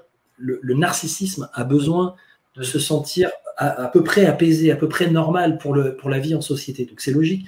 Donc on le fait, on développe un peu de confiance en soi, d'affirmation. Moi j'accompagne plein de gens là-dessus, sur la confiance en soi, l'affirmation de soi, etc. Le fait d'avoir plus d'estime, le fait de tout ça. Et tout ça c'est très bien parce qu'il y en a besoin. Puis après tu vas te rendre compte que ça c'est l'idée que tu te fais de toi. C'est la personne que tu crois être. Mais qu'en fait en réalité il y a bien d'autres aspects qui sont autres, qui sont au-delà. Et après tu commences à travailler au dépouillement. Commence à enlever des couches, commence à déconstruire des trucs. Tu vois, encore, j'ai eu une cliente cet après-midi qui me dit un truc, et ouais, j'ai compris ça, et je lui dis, et elle me dit, bon, maintenant, j'aimerais me débarrasser de ces peurs qui ne m'appartiennent pas, qui appartiennent à ma mère. Et là, je lui dis, tes peurs n'appartiennent pas à ta mère, elles t'appartiennent à toi. Ah, mais non, parce que c'est ma mère qui me les a inculquées. Et oui, mais ta mère a appuyé sur des peurs qui étaient déjà à l'intérieur de toi. Mais c'est pas les peurs de ta mère, c'est bien les tiennes. Ah merde! Ah merde, je pensais que j'allais pouvoir m'en sortir. Et en fait, à la fin, elle me dit waouh, encore une prise de conscience de fou à la fin de la séance parce qu'elle me dit ça y est, j'ai compris que en fait ces peurs-là, en fait, elles sont utiles pour moi. C'est ça qui va me permettre de grandir. Et donc je lui dis maintenant tu vas presque pouvoir remercier ta mère pour toutes les choses pour lesquelles tu l'as détestée pendant toutes ces années. Et elle me dit ouais, c'est dingue là, je suis presque à plus lui en vouloir alors qu'elle l'a haïssé, tu vois. Et donc du coup quand tu captes tous ces aspects comme ça, mais qu'est-ce que ça fait du bien. Guillaume, j'ai une question pour toi. D'après toi, parce que là le thème c'est vraiment réintégrer son ombre. Est-ce que tu aurais quelques pépites ou je sais pas 3 clés ou 2 ou une ou voilà avec lesquelles ceux qui sont là partiront avec aujourd'hui? Tu vas se dire voilà, je me suis jamais posé la question par rapport à cette partie nombre qui est en moi. Avec ces premières étapes, voilà les premières étapes que je peux commencer à mettre en place pour intégrer cette partie que je ne veux pas trop regarder. Alors, en fait, on va dire que pour l'intégrer, il y a quand même un processus à approfondir. Je ne peux pas te donner ça comme ça en 3 mots. Oui, mais en tout cas, pour la mettre en lumière, il y a déjà une première chose à faire, c'est que l'ombre, elle est souvent l'effet de projection sur les autres. Donc, souvent, on voit chez les autres des choses qui nous agacent, qui nous énervent. Alors, quand je vois chez les autres quelque chose qui me rend triste, par exemple, je ne sais pas si je vois quelqu'un de violent et que ça m'attriste, je suis juste dans un ressenti de l'être qui se dit « Ah, c'est quand même dommage que cette personne soit dans cette violence. » Par contre, si je vois une personne dans une violence et que je ne supporte pas cette violence, que je la critique, que je la juge « Ouais, regarde, c'est connard qui est violent, qui est machin », là, ça fait appel à ma propre, d'ailleurs, en l'occurrence, si je vois de la violence à l'extérieur et que je dis l'autre c'est un connard parce qu'il est violent, je crois que je le suis aussi. Ah, je suis aussi violent à ce moment-là. Hein. Donc, du coup, si quelqu'un tue des gens et je dis ouais, il faudrait le flinguer ce connard, c'est toujours pareil. Je suis pas. Enfin, tu vois, lui il l'a fait, moi je l'ai pas fait, mais je suggère de le faire. Donc, enfin, tu vois. Donc, l'idée c'est d'aller regarder du côté de vos projections. Regardez autour de vous, regardez ce que vous avez tendance à critiquer, à juger fortement, presque en ayant l'impression, en ayant envie de vous défendre bec et ongle que vous n'êtes pas comme ça. Mais non, moi je ne suis pas comme ça. Si vraiment vous vous dites que vous n'êtes pas comme ça, alors que pour autant ça vous heurte, mais ça vous heurte pas d'une façon, c'est pas ça vous touche ou ça vous attriste, ça vous agace, ça vous énerve, etc. Vous sentez qu'à l'intérieur de vous ça réagit. Alors c'est potentiellement que c'est quelque chose que vous n'avez pas encore ou que vous n'arrivez pas à voir ou à sentir à l'intérieur de vous. Donc ça c'est déjà une première clé. Après, ce que vous pouvez faire éventuellement justement par rapport à ça, c'est un travail que j'ai justement fait faire à ma cliente, c'est que vous prenez un papier, vous mettez puis vous mettez des gens qui sont autour de vous, avec qui vous avez potentiellement des problèmes, peut-être que vous appréciez sur certains côtés que vous n'aimez pas sur d'autres. Et par exemple, je sais pas, vos parents, peut-être des frères et sœurs, peut-être votre conjoint, enfin des gens, faites-le avec des gens qui sont importants pour vous. Et un peu comme avec tes mind maps, là, vous écrivez, alors, en haut, les choses que vous estimez positives. Par exemple, chez vous, moi, je suis quelqu'un, je sais pas, qui a des connaissances en développement personnel. Marqué, j'ai des connaissances. Je suis quelqu'un qui, je sais pas quoi. Bref, je vais mettre. Et je vais peut-être voir aussi chez moi des choses que je me reproche, tu vois. Et je vais me dire, je suis pas assez, je sais pas quel aspect de ma personnalité je pourrais reprocher, tu vois. Mais je suis pas assez un gagnant, par exemple. Allez, imaginons, je suis pas assez un gagnant. Je suis pas suffisamment la niaque de vouloir à tout prix gagner, machin. Bon. Donc il y a peut-être des gens qui voient être gagnant comme étant une qualité. Moi, c'est pas quelque chose. Oui, j'ai une part de moi qui aimerait être plus gagnante que ça, mais alors je me reproche de pas assez l'être, d'accord. Donc je vais mettre le fait que je suis pas assez gagnant, par exemple. Je suis perdant, peut-être. Et puis, je vais regarder aussi les autres. Tiens, Pascaline, par exemple, j'apprécie ce côté-là chez elle, mais par contre, il y a ce côté-là que j'apprécie moins. Et donc, je vais mettre les côtés positifs et négatifs. Et sans juger, juste au ressenti. Juste, tiens, qu'est-ce que j'ai tendance à me dire sur cette personne? Qu'est-ce que j'ai tendance à apprécier? Qu'est-ce que j'apprécie? Et qu'est-ce que je n'apprécie pas? D'accord?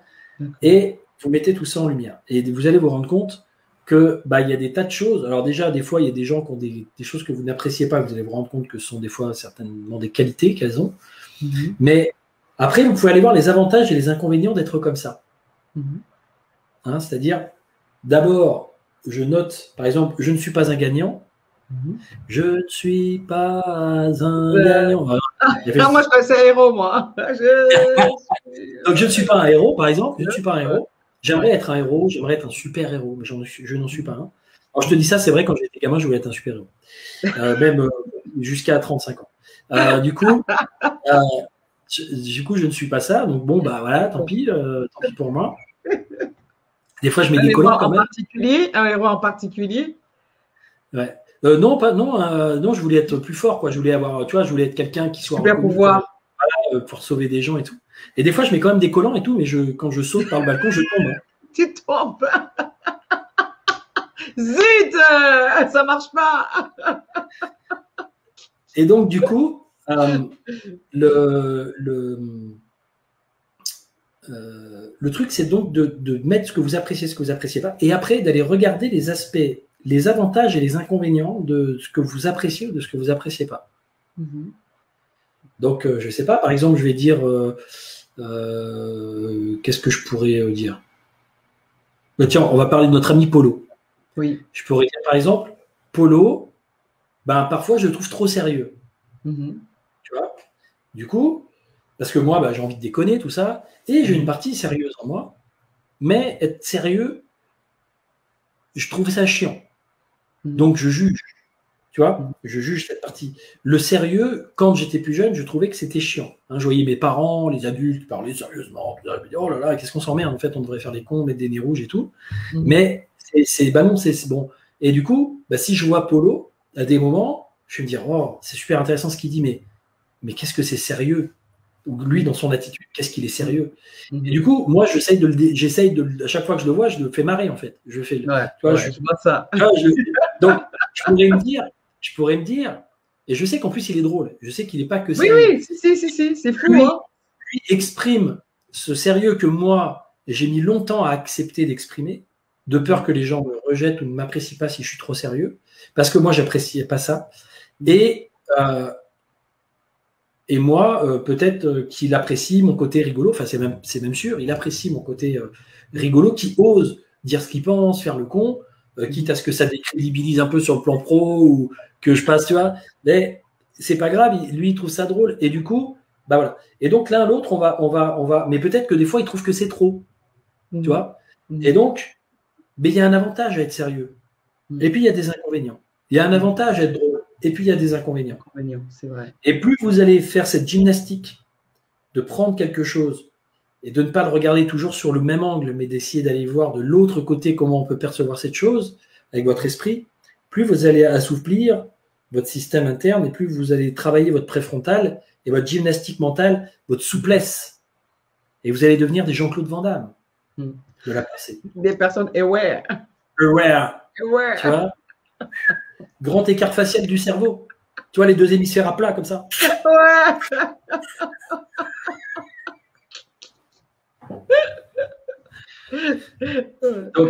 Donc, du coup, et en fait, ça détend. Non, mais c'est vrai que ça fait du bien de pouvoir observer les choses et de sentir qu'à un moment donné, en fait, en réalité, elles ont toujours une raison d'être dans un sens ou dans un autre. Et c'est un bon moyen d'apprendre, c'est un bon moyen de grandir, c'est un bon moyen d'évoluer. Voilà, moi j'ai tendance à penser que la vie est une école de soi. C'est une croyance, j'impose ça à personne, mais j'ai tendance à me dire que la vie est une école de soi et que soit vivant, soit toi-même, soit qui tu as envie de devenir, réalise ce que tu as envie de réaliser. En fait, on est d'une certaine façon, je pense qu'on a tous en nous quelque chose qui peut se réaliser, mais si je ne veux réaliser qu'un aspect de moi-même et renier d'autres aspects de moi-même, alors je vais me diviser intérieurement et je vais jamais y arriver.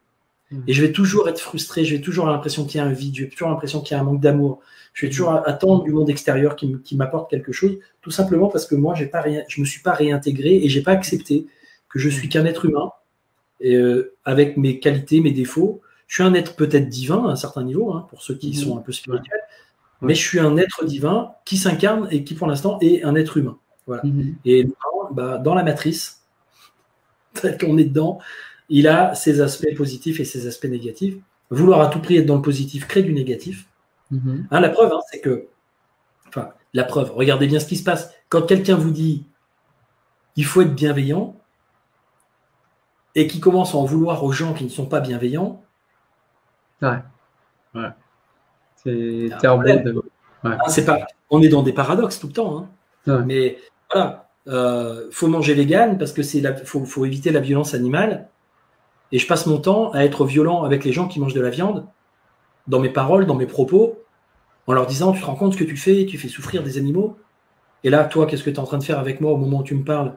Dans quelle énergie tu es? Est-ce que tu es dans l'amour? Est-ce que tu es dans la bienveillance? Ou est-ce que tu es aussi dans l'idée d'être... Enfin, tu vois, dans quelle énergie tu es? Dans quelle énergie. Et souvent, les gens ont du mal à percevoir cette incongruence, en fait, cette incohérence intérieure. Donc, l'idée, c'est de revenir à une forme de cohérence. Quand il n'y a pas la cohérence, il y a la souffrance.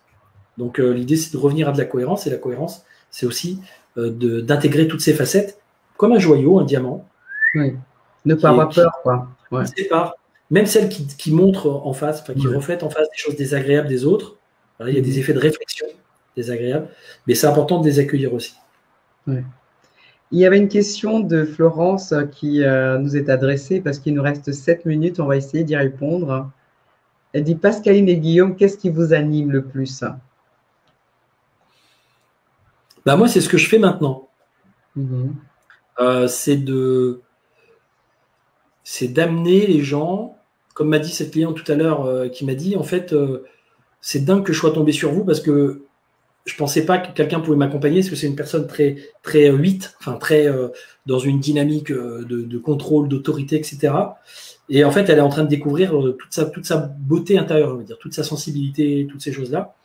Et elle me dit, j'avais besoin de quelqu'un qui me guide dans ce processus. Et des fois, je rigole en disant, mon surnom, c'est Guiguide, et non pas Guigui, mais Guide, ouais. Et en fait, cette idée de, quand je dis guide, ça ne veut pas dire que je suis le guide des autres en mode position supérieure. Tu sais, c'est un peu comme quand un guide de moyenne montagne. En fait, il t'accompagne, il est là avec toi, il a parcouru un peu le chemin, il sait, toi, il va te donner quelques conseils, mais c'est toi qui monte la montagne, c'est pas lui. Enfin, il a monté à côté de toi, mais c'est toi qui l'a. C'est pas le champion de la montée, tu vois. Et donc, du coup, c'est ça que j'aime faire, moi. Moi, ce qui m'anime, c'est écouter les autres dans leur réalité, dans leur vision du monde, dans ce qu'ils sont en train de vivre, et pouvoir leur apporter des ouvertures, pour apporter des modifications de ça, des transformations, des prises de conscience qui font qu'ils se sentent mieux, qu'ils arrivent à s'apprécier, qu'ils arrivent à se réaimer, qu'ils arrivent à faire les choses qu'ils sentaient pas possible de faire ou difficiles à faire, et que toi, ils se réjouissent de ça, en fait. Ils se réjouissent d'être eux-mêmes, en fait. Tu vois, c'est pas facile de se réjouir d'être soi. Sans se la péter, hein, ou sans être dans un truc. En toute humilité, bien sûr. Voilà, c'est toi de se dire waouh, putain, et je me réjouis d'être moi, même avec mes défauts, même avec des trucs qui sont pas cool, et que avant j'aurais eu tendance à juger durement. Bah, je me réjouis quand même d'être moi, et je me réjouis du coup d'être avec les autres tels qu'ils sont aussi. Évidemment que de temps en temps, on apprécie plus des personnes que d'autres, ça c'est normal. Mais... Voilà, moi c'est ça qui m'anime. Ça t'anime le plus. Hein. Ben, moi, ta question, Florence, c'est une belle question en fait. C'est une belle question parce que ce qui nous anime, personnellement, il y a eu plusieurs phases dans les choses qui m'animent. Il y a des moments où j'étais plus animée par le besoin de juste être connectée avec les autres, hein, et sans objectif particulier. Mais aujourd'hui, ce qui m'anime le plus, c'est vraiment impacter en fait. Impacter par, en incarnant ce que je dis en fait, ce que je démontre en étant ce que je veux véhiculer comme message. Parce que je pense qu'il y a une citation qui dit « Soyez le changement que vous voulez voir dans le monde ». Et moi, j'ai fait le choix de ne pas avoir peur d'oser briller en fait, parce que oser le faire, ça demande du courage, ça demande à être exposé à la critique, à être insulté, à être traité, à être de tout. C'est aussi oser montrer le chemin aux autres et dire, écoutez, faut le faire, quoi. Si c'est un truc qui te fait vibrer, n'aie pas peur d'assumer qui tu es, comme tu es, sans avoir à tenir compte de ce que les autres pensent. Donc moi, si tu me demandes vraiment ce qui m'anime, qui me motive à faire tout ce que je fais aujourd'hui, c'est parce que je veux laisser un héritage à mes enfants. J'ai 3 filles, hein. J'ai 3 filles et je veux qu'elles comprennent que leur sexe, leur couleur de peau, leur origine, tout ça ne doit avoir aucune influence sur la personne qu'elles veulent devenir. Donc, ce qui m'anime vraiment, c'est porter ce message pour toutes les femmes, pour dire, quel que soit ce que tu as envie de faire, quel que soit ce que tu as envie de devenir, n'aie pas peur d'être juste toi et de l'assumer pleinement, quoi. Voilà. Donc, j'espère que je réponds à ta question, Florence. Donc, il y a tellement de questions et je continue mon cheminement. Je continue à travailler moi-même sur moi parce que c'est pas du tout évident d'être une maman entrepreneur. Tu as envie de partager avec les autres, tu as envie de connecter avec les autres. Et je pense que pour moi, c'est important qu'on réalise qu'on a cette puissance à l'intérieur de nous, que les autres viennent en second, quoi. C'est au second plan. Une fois qu'on a travaillé sur nous, qu'on a réussi à trouver ce qui nous fait vibrer, après ce que les autres pensent, ça n'a aucune importance. Voilà. Je ne sais pas si je réponds à ta question, Florence. Alors justement, tiens, je voulais rajouter quelque chose par rapport à ce que tu viens de dire à la fin. C'est qu'effectivement, pendant un bon moment, j'étais animé par l'idée, moi, de me développer, hein, de travailler sur moi, de me changer, d'arriver à faire des choses, etc. Et à un moment donné, je me suis rendu compte que j'ai fait le tour. Enfin, j'ai eu l'impression que, tu vois, je me suis dit, bon, bah là, si je peux encore améliorer des choses, évidemment, mais c'est comme si j'arrive plus à trouver. Enfin, je trouve pas de trucs qui me dérangent vraiment au point. Tu vois, j'en ai plein de trucs qui vont pas, mais ça va. Enfin, bon, dans l'ensemble, ça va. Donc, du coup, j'en sais plus. Et pendant longtemps, j'ai aussi voulu être seul. C'est-à-dire, la relation pour moi était compliquée, la relation amoureuse, et donc je voulais être seul en me disant, il faut que j'apprenne à être bien, être dans l'amour de moi-même, sentir l'amour en moi, même si j'ai pas quelqu'un qui me sert de support pour ça. Et donc pendant des années, j'ai été beaucoup dans le célibat, etc. Et je croyais même que j'allais finir ma vie célibataire en bon gourou qui a raté sa secte. Hein. Je sais pas si tu as vu passer ma vidéo de Yonggi, le gourou qui a raté sa secte, la foiré sa secte. Mais je connais. Allez, voilà, avec la perruque rose et tout. Ouais, mais c'est de dire, putain, c'est même dur, même avec des bons marketeurs, c'est difficile aujourd'hui de créer sa secte et que ça marche. On peut compter sur les journalistes, par contre, de la télé. Mais du coup,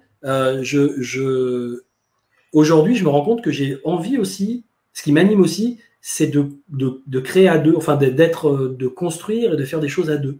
Et de sentir que voilà, moi j'ai fait un travail sur moi, l'autre fait un travail sur lui, ou en tout cas évolue de son côté, et qu'on essaye de se combiner de façon à faire quelque chose, à créer quelque chose.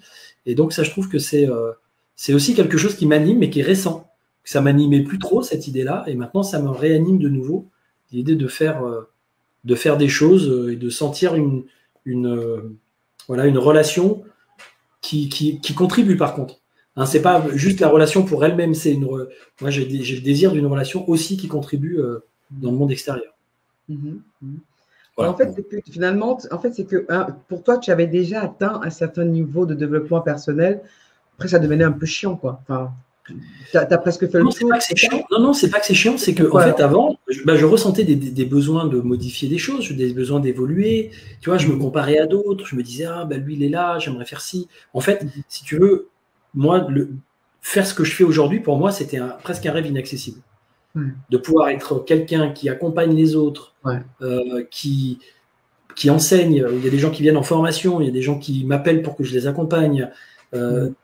Et du coup, c'est improbable pour moi que ça existe, ça, dans ma vie. J'avais tellement pas confiance en moi, tellement pas d'estime, je me sentais tellement pas intéressant, etc., que du coup, je me disais pas, enfin, imaginez. Donc, au moment où j'ai réalisé ça, j'ai traversé des difficultés, j'ai dépassé des tas de peurs pour faire ça, évidemment. Donc, travailler la confiance en soi, dépasser ses peurs, faire des choses que tu flippes au fond de toi, tu dis, je vais surtout pas sortir de ma zone de confort, vas-y, il faut y aller. Et du coup, tu te retrouves sur scène devant des gens, allez, vas-y, tu crois en toi, puis toi, tu es là.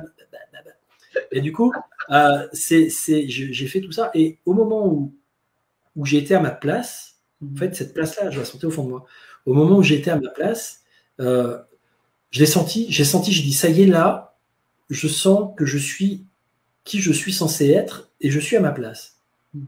Et non, je ne suis pas parfait. Et non, je ne suis pas certainement le meilleur des coachs ou le meilleur des thérapeutes ou le meilleur des enseignants ou le meilleur de ci ou le meilleur de ça.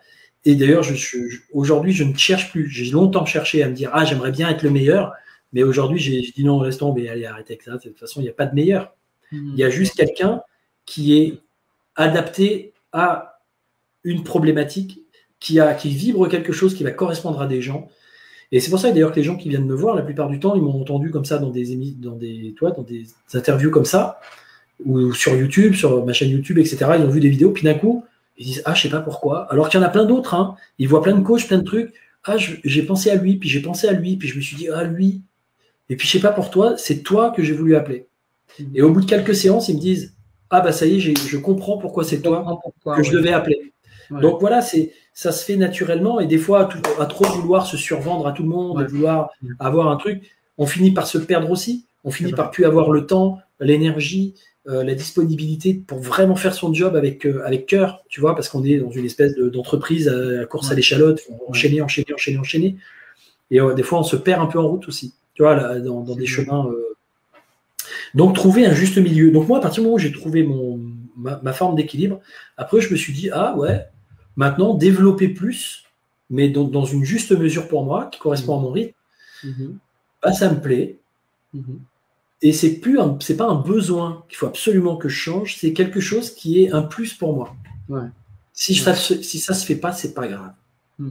Tu vois, c'est pas, voilà. Je le fais parce que j'ai plaisir à le faire, mais si ça se fait pas, c'est pas grave. Je suis plus dans une attente à tout prix de réaliser. Il y a des gens qui me disent, ah, t'as écrit ton bouquin? Parce que ça fait longtemps que je dis, ouais, je vais écrire un bouquin. Et non, j'ai toujours pas écrit. Évidemment que je pourrais en écrire, mais pour l'instant, ça sort pas. C'est pas, je sens pas le truc, je suis pas motivé, je me mets pas au travail. Et d'un coup, dans ma tête, c'est, ah ouais, mais t'imagines quand même si t'avais un bouquin à la FNAC, tu vois. Et d'un coup, je me dis, ouais, mais bah oui et non. Ouais. Voilà, et après, je suis sûr qu'il y a des gens, tu leur dis, ils ont écrit un bouquin il y a 10 ans, tu leur dis, bon, et ton bouquin, où s'en est? Oh, bah, il est plus vendu, machin, bon, puis ça a changé ta vie, bah oui, ça a apporté des trucs, mais bon. Donc, je le ferai certainement, je pense qu'à un moment donné, je ferai ça, mais je le ferai parce que je sentirai que c'est un plaisir, pas parce que c'est le truc par lequel il faut passer pour avoir de la notoriété, tu vois. Ouais. En tout cas, merci beaucoup. Je trouve que franchement, là, on se rend compte que finalement, on fuit une partie de nous. C'est comme si on fuyait, quoi, tu vois. Il vaut mieux s'arrêter et dire, bon, ok, tout compte fait. J'ai l'image de moi en train de fuir, tu vois, je fuis mon ombre. Allez, je cours, et là, on va dire, ah merde, en fait, finalement, c'est toujours moi, ça. Non. Elle te court après. Tu sais, quand tu fuis vers le soleil, en fait, elle te court après l'ombre. Tu peux pas t'en débarrasser, ça colle. Mais non, tu essaies de couvrir, tu sais, non, toi, je veux pas te voir, fiche-moi la paix. Et c'est toujours moi derrière en train de me courir après. Tu sais. J'avais une image comme ça à une époque où je disais, imagine, t'es sur la planète, Terre, et tu te mets à courir pour te dépasser, Hein. Donc, te dépasser, ça veut dire que déjà, t'es plus avec toi-même, déjà, t'es plus loin de toi-même. Et pour te dépasser, tu cours en avant, puis tu vas en direction du soleil, puis la Terre, elle tourne, puis tu fais le tour de la Terre, puis en fait, tu arrives de l'autre côté du tour de la Terre, et puis tu vois le toit qui est resté sur place. Ouais. Tu vois, genre, qui n'a pas compris ce qui lui est arrivé, tu vois, qui lui était un peu apeuré, un peu machin. Et en fait, une fois que tu as fait le tour, tu te rends compte que ça revient. Tu sais, il y a des gens qui font beaucoup de développement personnel pour se rendre compte après que des problèmes qu'ils pensaient avoir évacués, qu'ils pensaient avoir fui, qu'ils pensaient ne plus être présents, reviennent en force quelques années après. Ouais. Et d'un coup, ça remonte et ils font ah, mais non, toute cette part de moi, là, toute cette tristesse, tout ça, machin, c'est pas possible. Et bah, si. Pourquoi? Parce que si tu laisses ça derrière toi, tu vas le retrouver à un moment donné. Ça sert à rien. Exactement. Ça sert à rien. Oui, faire face. En tout cas, merci beaucoup, Guillaume. N'hésitez pas à le contacter si les gens ont des questions. Je l'ai tagué, vous pouvez le contacter en direct. C'est toujours un plaisir. Chacun de mes invités, n'hésitez pas à entrer en contact avec eux si vous voulez en savoir plus. Vraiment, merci à tout le monde d'avoir vraiment été. Ils ont été très vraiment dans l'interaction. Le sujet était très intéressant. Et merci à Florence d'avoir posé des questions en ce qui nous concerne tous les deux, parce que c'est vrai que je ne m'étais pas demandé, mais qu'est-ce qui m'anime le plus maintenant? Donc, c'était vraiment super.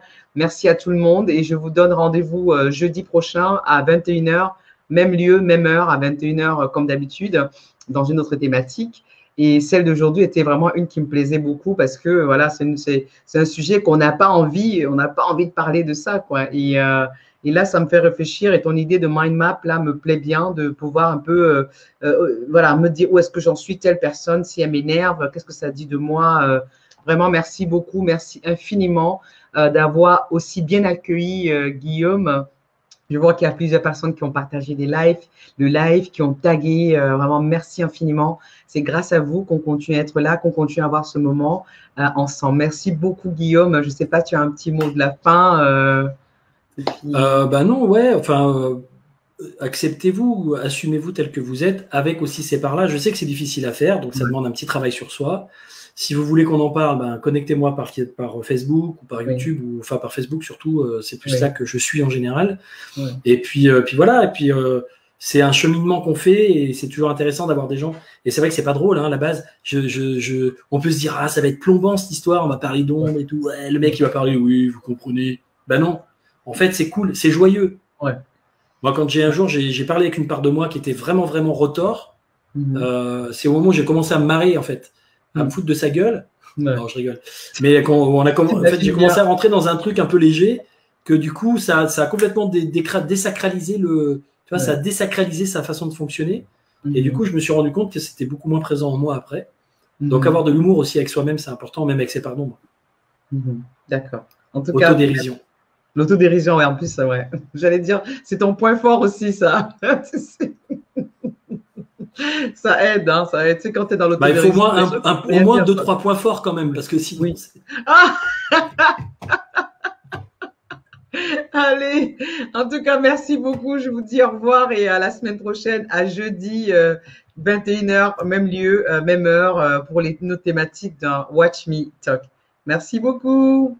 Au revoir. Au Salut à revoir. tous! Ciao.